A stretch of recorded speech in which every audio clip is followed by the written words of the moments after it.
name's Alistair. I'm the run director for today. Lanark Moor Parkrun. This is our 200. I think there are a couple of girls are spoiler on up. Woo! That's one you can do anyone. So the course today might be a wee bit slippy, a wee bit wet at times, but a lap round the loch, a lap in the trail, another lap round the loch. When you've been round the loch, try and keep to the right hand side, not too close to the water.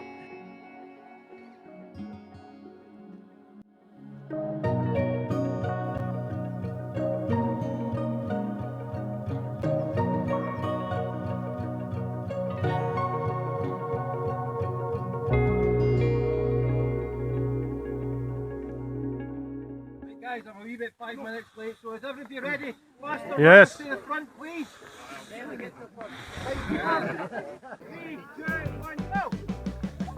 A few weeks ago, I had a shot at what is supposedly Scotland's hardest parkrun, and at the time I'd certainly agree because I absolutely died in my arse. Since then though, there's been a bit of debate about what actually is Scotland's hardest parkrun. According to the leading artificial intelligence, it is Drumchapel. However, Google reckons it's a tie between Drumchapel and Lanark Moor, the place that I am today, while the Power of 10 website has Lanark Moor ranked as the slowest course in Scotland just by a whisker. So it's somewhat a split decision. Fortunately here in Run Steve Run, I'm no one to take my answers for websites, search engines or our future AI overlords. I'm more of a suck it and see kind of guy. So here I am at Lanark Moor Parkrun, trying to find out what really is the hardest parkrun in Scotland. And as always, I'll be attempting to crush my arch nemesis and twin brother Scott Hare in the process. And I have to say, the start doesn't seem difficult. It's nice and flat, it's paved, and a beautiful backdrop makes this absolutely perfectly easy parkrun to start with. I get the feeling it's the bit when we turn into the trails, it's going to be difficult. If you look down at the map, we essentially do one full lap of the lake, and then there's the bottom section there where we go around about the trails, and then we've got one more lap of the lake before we finish where we started. And what a start I've made here in 8th position currently. Quite a small park run, there wasn't that many runners today, but 8th isn't going to be good enough for me right now. I see a gap between two runners and I'm going to take that gap to get into my highest ever position, even if it's only temporary. We'll need to wait and see. But the highest position I've ever been in a race, I think it is. Pretty sure it's 6th. I've just run into. So that's a great start to the race. Absolutely loving life at this point. Seems like a good time to lay down today's targets. So Drumchapel took me 27 minutes and 7 seconds. That was after walking 3 times. So anything quicker than 27:07 would prove that Drumchapel actually is the hardest parkrun in Scotland. I'll need to beat that by at least 17 seconds to beat Scott Hare's current family course record of 26:50. That's 5:22 per kilometre average I'll need to be setting the pace at. I've also got one eye on potentially finishing in the best position I've ever managed, because currently, although this fella's just went past me and put me into 7th, the best position I've ever finished was 13th at Ayr. So if I can hang on and even lose a few positions, I can maybe finish top 10, certainly looking at finishing 12th or better. So quite a few questions to be answered at Lanark Moor. Is Drumchapel harder than Lanark Moor? Am I faster than Scott Hare? Will I make anyone throw up in their own mouth by using the phrase suck it and see for a third time? Let's find out.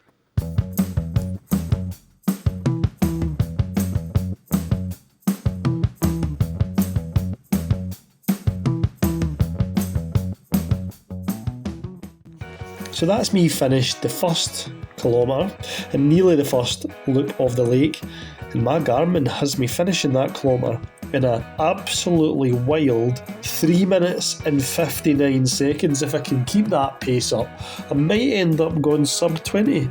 It's Scotland's hardest parkrun.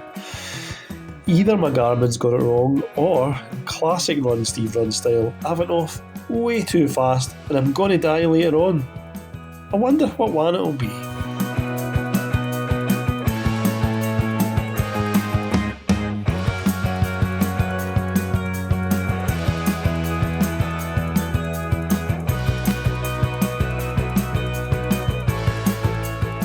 That's me now, a kilometre and a half in, and in 7th position. Wasn't to last though, as you'll see in my left. 2 runners are going to come through and put me down into 9th position. That's not going to worry me too much though. At the time, I'm still thinking, I knew I was still top 10. I actually think I thought I was 10th at this point. I'm thinking, right, I've still got a couple of places to get my positional best ever. I still knew my watch had said that I did that in 3:59, so at this point I was dreaming. I was feeling great, and I was thinking, well, imagine I run this in 20 minutes, 21 minutes, or even 22 minutes for Scotland's hardest park run, and take 5 minutes or 4 minutes off of Scott's PB. That'd be insane. I kind of also knew that was a bit of fantasy, but can't blame me for dreaming. It's going to come to a bit of an end. Not too much, but I'm not going to let on too much to what happens here. But I do hit a hill, so the pace is inevitably going to slow. I feel like a broken record for saying this, but you all know how terrible I am at hills. Let's face it, I'm totally shite at hills. I'm actually trying to deliberately take on races that have hills to help me improve. So that's why I'll get mountain races and hill races. But yeah, as soon as I hit a hill, straight away somebody goes past me. And next, for the next 1.5 2 kilometres, I'm getting nothing but trails and up and down.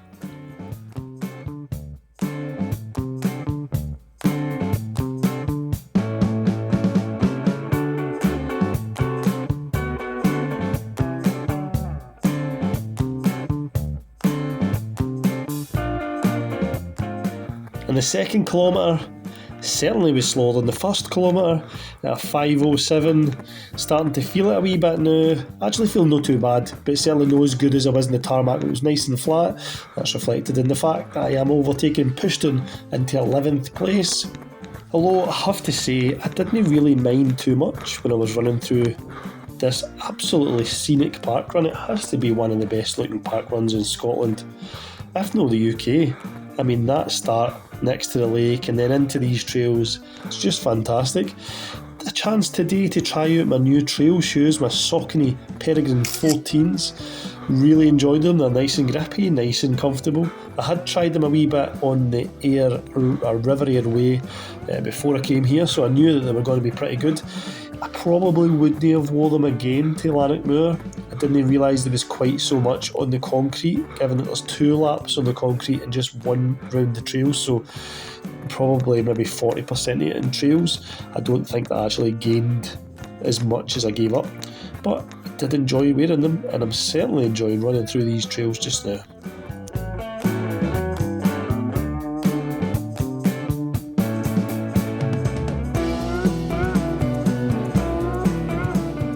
Unfortunately, it wouldn't be long until I had to move over to the left because a superior athlete needed some space to move through on the right.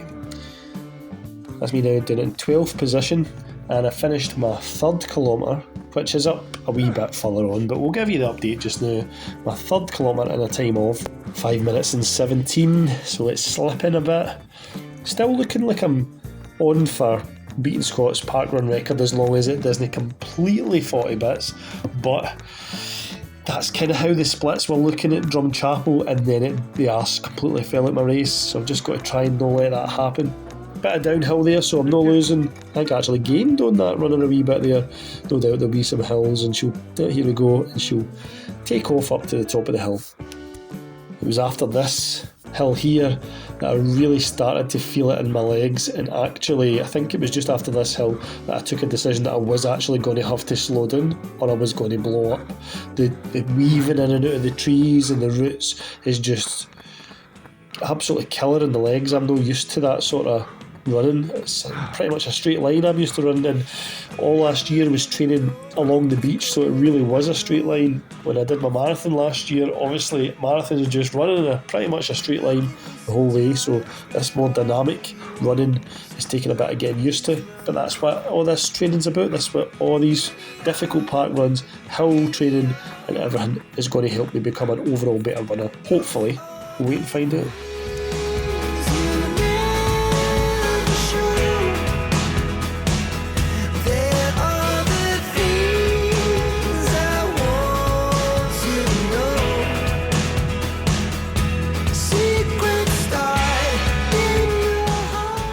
And that's me now, as you can see, just coming back out of the woods.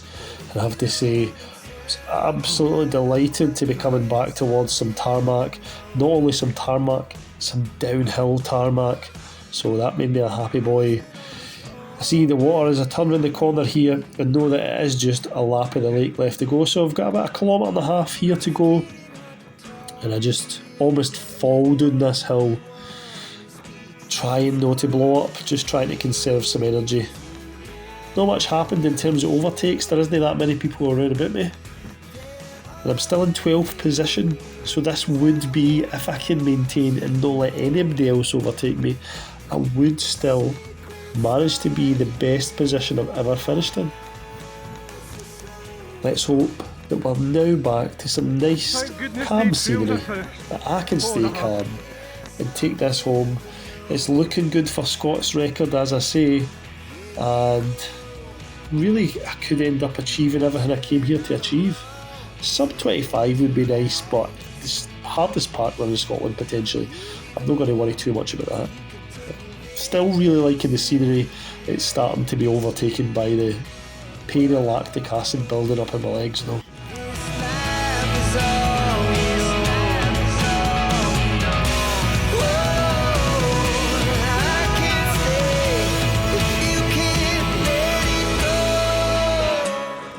And as I come past this wee luminous dug here, my 4th kilometre took me 5 minutes and 39 seconds. So the arse is falling off my run now. And as Graham here comes past me, that puts me into 13th, drawing best position I ever had. But I'm going to have to try and catch him to get my best positional finish ever. As you can see, he's still looking very good for taking Scott's record. It's starting to feel now that although I have judged this badly because of the flat tarmac, it certainly wasn't quite as punishing as Drumchapel was. So it's early in the day to be saying this, but I definitely think Drumchapel is the hardest parkrun I've certainly ever done. And out of these two, the scenery here was fantastic, so that keeps you going.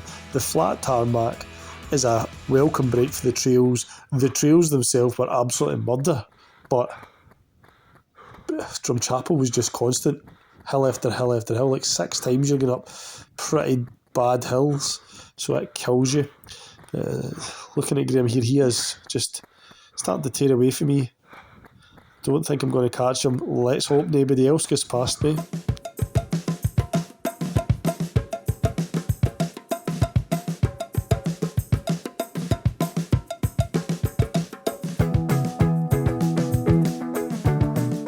And as we finish our final loop of the loch, Graham turns off to go up towards the finish line, and at this point I thought to myself, I'm going to have to just kick on. Let's prove to my viewers that I actually can do uphills, and I'm going to catch this guy. I'm going to get, didn't know it was 12th position at the time, but I just wanted a really strong finish.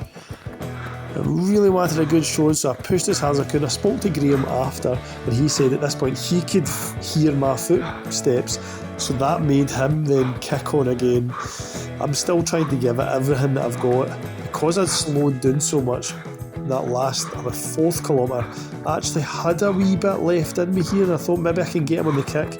But as you can see, I was very much mistaken, as Graham has just replied with a bigger kick himself. You can hear there in my breathing that I am dying, I'm really struggling, and I think you can actually hear a wee bit of defeat there, knowing that Graham isn't going to get caught. You can see the marshals now off in the distance.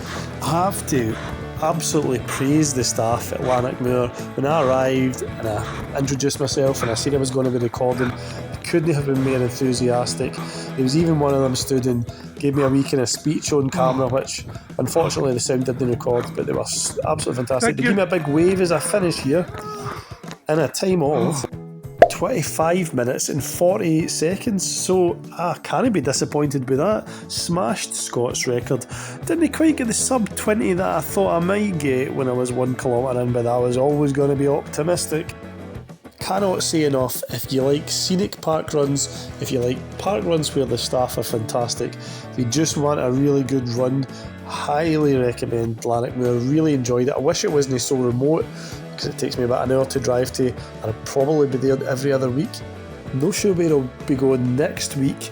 Was supposed to be Eglinton, but I've actually got more time than I thought I had, so I can travel to a further away park run. I thought about maybe doing Victoria Park because it's really fast, and why no day I've done the hardest park run or the slowest park run, could try the fastest park run in Scotland. Thought about maybe doing Pleen because I've had that on my to-do list for a while, and Scott Hare reckons that is the hardest park run in Scotland. Not sure, but you can find it next time on Run Steve Run.